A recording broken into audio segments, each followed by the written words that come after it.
Hey, this is Bethany from Sendspark, and I'm going to show you how to embed a video in a Mailchimp email. Now, one thing to keep in mind is the video is going to only play in line when your recipient's email client supports video. So if they're using something like Apple Mail or Superhuman, they'll be able to watch the video right in the email. And if they're using an email client that doesn't support video like Gmail or Outlook, the video is going to open in a new browser. Either way, they'll have a great experience. You should just know that it's a little bit different. Okay, so in this video, I'm going to show you how to create the video and embed it in a Mailchimp email, and then I'll show you how it looks in the two different email clients.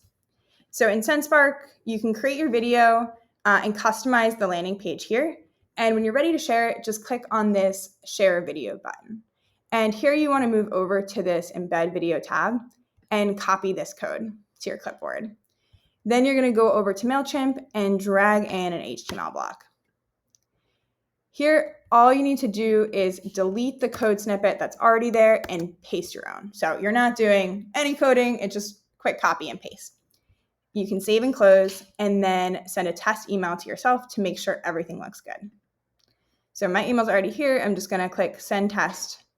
And the first version I'm going to show you is in Gmail.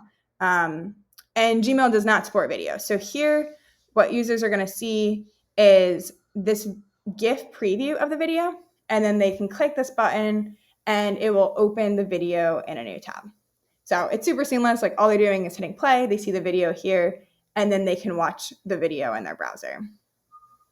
Now, if they're using something like Apple Mail or Superhuman that does support video, the way this works is in the same email, they're going to be able to see this video. And then also here they have it looks more like a video player.